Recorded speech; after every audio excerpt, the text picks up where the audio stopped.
မင်္ဂလာပါမောင်ပေါက်ဘလော့ကနေကြိုဆိုပါရစေဒီနေ့တော့ software တွေအကြောင်းကိုမပြောဘဲနဲ့ Facebook အကြောင်းလေးနည်းနည်းလေးပြောအောင်အဲ့တော့ကျွန်တော်တို့တော်တော်များများမေးကြတာရှိတယ်ဗျာကျွန်တော်တို့ Facebook ရဲ့ personal account နဲ့ Facebook page နဲ့ဘယ်လိုကွာလဲပေါ့နော်ပြီးတော့ကျွန်တော်တို့တွေကဆိုင်မှာပဲဖြစ်ဖြစ်တငယ်ချင်းပဲဖြစ်ဖြစ်ကိုယ့်အကူပဲဖြစ်ဖြစ် Facebook တစ်ခုဖွင့်လိုက်ပြီဆိုရင်ကျွန်တော်တို့Facebook account တစ်ခုရပါတယ်ပြီးတော့အဲ့ဒီ Facebook account ကိုကျွန်တော် personal account လို့ခေါ်တယ်ဒီ personal account မှာပဲကျွန်တော်တို့ဒီဓာတ်ပုံလေးတွေတင်ကြတယ်နောက်သူများရေးထားလေးကို share ကြတယ်ကိုယ့်အကူရေးတာတွေရှိတယ်သူများရှိကိုသွားပြီးတော့အောက်မှာ like တွေပေးတာရှိတယ် comment တွေပေးတာရှိတယ်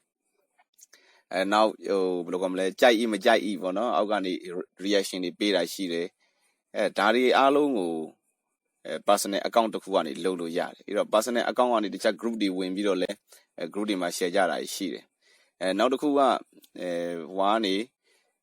Facebook Messenger ကနေပြောကြဆိုကြတာရှိတယ် call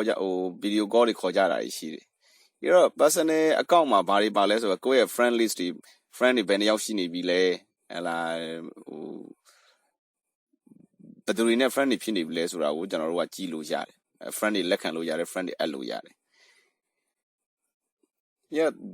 personal account ကိုဘယ်လိုတွေသုံးလဲဆိုတော့တာမန် Facebook အသုံးပြုခြင်းတွေသုံးတယ်နောက်မိသားစုတွေတငယ်ချင်းမိတ်ဆွေတွေနဲ့ဆက်သွယ်ခြင်းတဲ့လူတွေသုံးတယ်နောက်တစ်ခုကကိုယ်တိုင်နာမည်ကြီးပြီးတော့နာမည်အရင်းနဲ့သုံးတဲ့ဒီ celebrity တွေလည်းရှိတယ်အဲ့ဒါသူတို့တွေလည်း personal account ကိုသုံးကြတယ်နောက်တစ်ခုက Facebook page ပေါ့ Facebook page ကတော့ခုနပြောခဲ့တဲ့ personal account တစ်ခုဖွင့်လိုက်ပြီးမှပဲ Facebook page ကိုလုပ်လို့ရတယ်အဲ့တော့ personal account တစ်ခုကနေ Facebook page ပေါင်းများစွာကျွန်တော်တို့ဖွင့်လို့ရပါတယ်အဲ့တော့ Facebook page မှာလည်းကိုယ်နာမည်အရင်းမဟုတ်ပေမဲ့လို့တခြားကိုယ့်ရဲ့ product name နဲ့ပဲဖြစ်ဖြစ်ဘာနဲ့ပဲဖြစ်ဖွင့်လို့ရတယ်Facebook page ကိုအဓိကအဖြစ်တော့ဒီစီးပွားရေးလုပ်ငန်းသုံးတယ်ဒီဘက်က community ဒါမှမဟုတ် public figure ဆိုပြီးတော့အုပ်စုနှစ်ခုရှိတာနှစ်ခုရှိတယ်အဲ့တော့ဒီဘက်ကစီးပွားရေးလုပ်ငန်းသုံးနေမှာတော့ဘာလို့လုပ်လို့ရလဲဆိုတော့ကိုယ့်ရဲ့ company ပေါ့နော် company ရဲ့ products တွေကိုအကြောင်းအရာတွေကိုတင်လို့ရတယ်နောက်ဈေးရောင်းဈေးဝယ်တွေလုပ်လို့ရတယ်အခုကိစ္စနေတဲ့ online shopping သမားတွေဆိုလို့ရှိရင်လုပ်လို့ရတာပေါ့ဗျာ